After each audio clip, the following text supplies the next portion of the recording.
Βιβλίο του Υλικού και το Τοπικό Συμβούλιο Νέων σας καλωσορίζουν στη μαθητική γιορτή για τη χειμερινή Αγιαγάθου.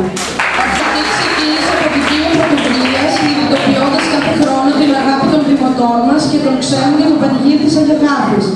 Την πρωτοβουλία μου αυτή στήριξαν οι μαθητές του Λυκείου, ο διευθυντής και όλοι οι καθηγητές που μας συμπαραστάθηκαν και μας βοήθησαν. Ευχαριστούμε και τους τοπικούς φορείς και όσους βοήθησαν σε αυτή την προσπάθειά μας. Ας ξεκινήσει η γιορτή με την είσοδο των πανηγυριστών.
Ιστορική ερμηνεία του πανηγυριού της Αγιαγάθης. Για τη γέννηση του πανηγυριού υπάρχουν δύο ερμηνείες. Αυτές αναφέρονται σε δύο ιστορικά γεγονότα που έλαβαν χώρα στο Αιτωλικό κατά την επαναστατική περίοδο του 1821. Η πρώτη ερμηνεία. Για να προλάβει την εξάπλωση του εμφυλίου σπαραγμού στην Δυτική Ελλάδα ο Μαυροκορδάτος, καλεί τους οπλαρχηγούς της βορειοδυτικής Ελλάδας σε μια συνάντηση που έπρεπε να γίνει με μεγάλη μυστικότητα και προφύλαξη. Διαλέγουν για να κάνουν τη μυστική αυτή συνάντηση μια απρόσιτη τοποθεσία στην βορειοδυτική πλευρά του Ζυγού, την Ψηλή Παναγιά.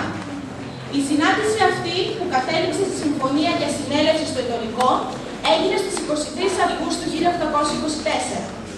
Εκεί, οι οπλαρχηγοί και οι πρόπληκτοι της περιοχής, ασφαλισμένοι από το κυνήγημα των Τούρκων, διαμορφώνουν μια γενικότερη γνώμη για την κατάσταση και αποφασίζουν να κατέβουν στο Αιτωλικό για τη συνέλευση. Κάτοικος του Αιτωλικού αναφέρει χαρακτηριστικά. Εκεί, στην Ψηλή Παναγιά, κάλεσε ο Μαυροκορδάτος τους καπεταναίους της περιοχής. Όταν αργότερα και συγκεκριμένα στις 14 Μαΐου 1829 απελευθερώθηκε το Αιτωλικό από την τουρκική σκλαβιά, ένα από τα πρώτα μελήματα των οικοκυριωτών ήταν να τιμήσουν την Παναγία που τους βοήθησε και να γιορτάσουν το γεγονός εκείνο ως τοπική εθνική γιορτή.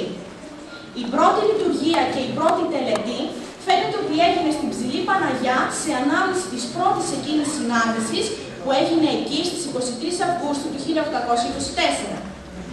Επήγαν λοιπόν εκεί ντυμένοι με τις στολές τους οι οπλαρχηγοί και τους ακολούθησε και όλος ο κόσμος. Έπειτα, με χαρές και τραγούδια γύρισαν στο Αιτωλικό οι αρματωμένοι και όλοι οι πανηγυριώτες. Αυτό άρχισε να γίνεται κάθε χρόνο και έτσι το πανηγύρι έπαιρνε σιγά σιγά μεγάλες διαστάσεις. Αργότερα χτίστηκε πιο κάτω την Ψηλή Παναγιά, το ξοκλήσι της Αγιαγάθης. Η ανάβαση ως εκεί ήταν πιο εύκολη, υπήρχε άφθονο και δροσερό νερό και η απλωσιά ήταν μεγαλύτερη. Αντί λοιπόν να ανεβαίνουν οι πανηγυριώτες ως την Ψηλή Παναγιά, βρήκαν λογικό και άνετο να σταθμεύουν και να κάνουν τη λειτουργία χαμηλότερα στο ξοκλήσι της Αγιαγάθης. Έτσι, σιγά σιγά άρχισε να επικρατεί το όνομα Αγιαγάθη και το πανηγύρι μεταπτύχθηκε από πανηγύρι Ψηλής Παναγιάς σε πανηγύρι της Αγιαγάθης.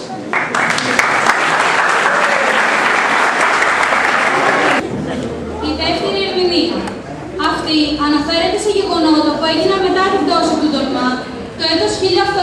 1926 και μας τη δίνει ο Ανδρέας Δημητρίου. Σύμφωνα με τον Δημητρίου, μετά την πτώση του Ντολμά, πολλοί εντολικιώτες με τα γυναικόπαιδα ανέβηκαν στη Φουτσιλή Παναγιά. Προδόθηκαν όμως από τα κλάματα των νηπίων. Συνελήφθησαν από τους Τούρκους και οδηγήθηκαν στην Άννα. Αλλά ας δούμε πώς μας το περιγράφει ο ίδιος ο Ανδρέας Δημητρίου. Εκ των πολιορκημένων δεν παρεδόθησαν πάντες, αλλά πολλοί με τα γυναικοπαίδων, επιβιβαστέντες τη νύχτα της 28ης Φεβρουαρίου προς την 1η Μαρτίου 1826, επί Πασαρών, διεπεραιώθησαν εις το προσβοράν της Λιμνοθαλάσσης Ατολικού κείμενων Βουνάκη Αλμυρός, αλλά προδοθέντες εκ των κλαθμυρισμών των νηπίων, κατεκδιώχθησαν και οι περισσότεροι ως επιτοπλίστων γυναίκες και παιδιά, συνελήφθησαν υπό των καταδιοξάντων αυτούρκων υπέων παράτηση πορείας του όρους Υψηλής Παναγιάς και ο λίγων κάτωθι της Μονής Αγίας Αγάπης. Εξού, έλκει την καταγωγή του το έθιμο της Πανηγύρεως της 23ης Αυγούστου κατέτος. Και απήχθησαν εις Βουριάν και εκείθεν με τον άλλον εχμαλώτων εις Άρδαν, όπου επολύθησαν. Πολλοί όμως εσώθησαν εις τα άνω της κλεισούρας απρόσιτα όρια.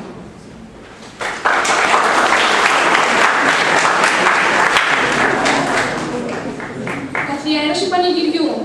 Το 1835 το Αιτωλικό σε ανάμειξη ιστορικών γεγονότων του και θέλοντας να τιμήσει τους πεσόντες του, καθιερώνει νηστικές γιορτές με αγνωτομένους.